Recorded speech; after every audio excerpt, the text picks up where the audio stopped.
Today, we're asking about COP28. That is the climate change summit that is currently taking place in Dubai. It's been reported, not least in the Telegraph, that this summit will have the biggest carbon footprint. Yes, you heard it right. The biggest carbon footprint, easy for me to say, of any climate change summit in history. Now, I want to hear what your reaction is about this. Has this turned into a vanity fair with politicians around the world parading themselves, virtue signalling to their electorate at home, saying we care about climate while polluting the planet while they're there? We hear that the UK government has sent not one, not two, not three, but 4 private jets, one with David Cameron, one with the King, one with Claire Coutinho, and one with Rishi Sunak. Is COP28, this climate change summit, important, or is it just a bit of a cop-out for politicians to go and make their point? I want to hear from you. You can give me a call on 0344 499 1000 or text me on 87222 or tweet me on X at TalkTV. Joining me now to run through the top stories today.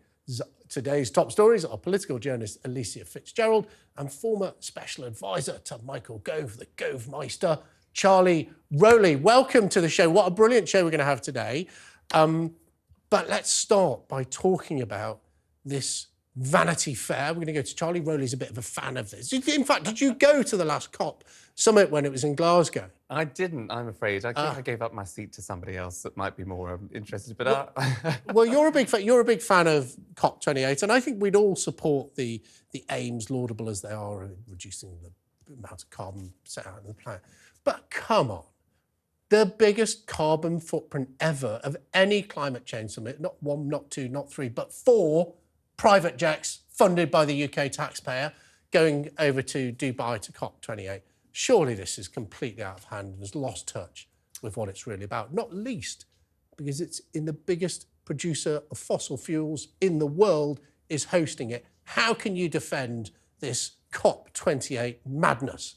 Well, I think you're absolutely right. Having it in that particular location means that you can challenge the hosts in a way in which the World Cup took place in Qatar, where they've got human rights abuses. It's very difficult to be an LGBT.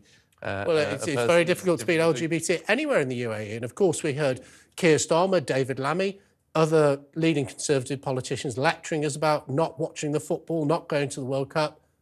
They're all there.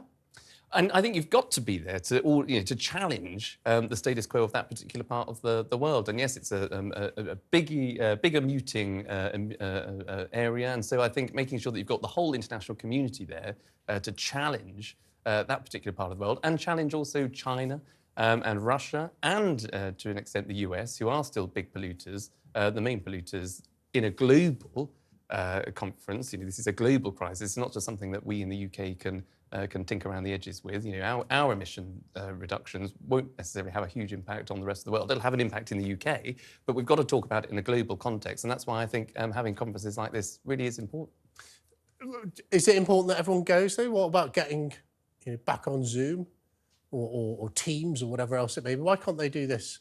Why can't they do it virtually? Why can we not have a zero emission COP summit where everyone sits in a hotel room somewhere in Slough and makes a Zoom call? Not that there's anything wrong with Slough, of course, but makes a Zoom call to the UAE. Why can't we do that? Because I think, look, you can have those kinds of conversations in the margins, but I think when you'll know as a politician, when you sort of sit down right across the table from someone and look them straight in the eye and say, look, we've really got a problem here. It's that personal contact of getting all the leaders in a room to be able to say, look, there's a real crisis here. This is what we're going to do about it, whether it's through funding and £1.6 billion, I think that the UK is pledging, or whether it's through... Funny, £1.6 billion the UK is borrowing, because we're not running a surplus, so we're borrowing £1.6 billion to pay effectively climate change reparations, is largely what I think the Prime Minister's announced, isn't it? So we're borrowing money we can't afford to pay it to countries around the world who can't afford it themselves, I'm not saying they can, to try to limit climate change whilst announcing that whilst attending the biggest polluting climate change summit ever in history. And you still think it's a good idea. It's great to have you on the show. So let's hear from Alicia. We've given Charlie enough of a beating up. Come on, why is Keir Starmer and David Lammy there? Why have they chosen to go, given all the concerns about this summer? Well, I think firstly it's important to note that Rishi Sunak will be flying privately, and so will several of his ministers. Yeah, I think it is four. So it is King, four. Rishi, David Cameron, and Claire Coutinho. Claire Coutinho, That's it. Who's the Secretary of State. The Magnificent Four. Never have so many private jets been used to service so few politicians, I think is what we can safely say. Well, number 10, the Prime Minister's official spokesperson was grilled about this because obviously Rishi Sunak is very unpopular for his use of private jets among lots of the public. It's not jets, it's helicopters. Helicopters. He's a big chopper man. He's a big chopper man. So yes, he's long been criticised for his frequent use of private aviation, we'll call it that for lack of a better... Private airframes. There we go, better term. And then journalists actually asked the same question to Keir Starmer's spokesperson, who said that the leader of the opposition will be flying commercially. So there is a bit of a difference there, and it's quite an easy thing for Labour to kind of lever themselves over the Conservatives by saying, oh yes, look at us, we're going in a environmentally friendly way, and Rishi Sunak, the Prime Minister, is not doing that. And then this also ties in to those rollbacks that we saw in the Green Agenda. That was Rishi Sunak's big rollback earlier this year. He rolled back on the production